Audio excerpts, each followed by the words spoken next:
اللہ کے نبی نے ہمیں یہ حکم دیا ہے کہ اپنے ایمان پر، اپنے اسلام پر اور اپنے قرآن اور حدیث کے تقاضوں پر باقی رہتے ہوئے ایک اللہ کا دامن اپنے ہاتھ میں پکڑ کے دنیا کی ساری مخلوق کے ساتھ اچھائی کا معاملہ کرو، بہتری کا معاملہ کرو، سب کے ساتھ حسن سلوک سے پیش آؤ، بھائی چارہ قائم کرو، لیکن ایمان کا سودا کر کے نہیں، ایمان کی حفاظت کر کے۔ اب کیا ہو رہا ہے بھائی؟ بھائی چارے کے نام پر کیا ہم گلگھنٹا ہلائیں گے؟ بھائی چارے کے نام پر مورتیوں کے سامنے ہاتھ جوڑیں گے؟ بھائی چارے کے نام پر ننگا ناچ ناچیں گے؟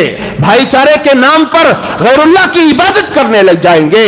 بھائی چارے کے نام پر غیروں کے تہوار میں شریک ہونے لگ جائیں گے؟ یہ کون سا بھائی چارہ ہے جو تمہیں اللہ سے جدا کر رہا ہے، رسول اللہ کی تعلیمات سے جدا کر رہا ہے؟ ایک ایسے بھائی چارے پر لعنت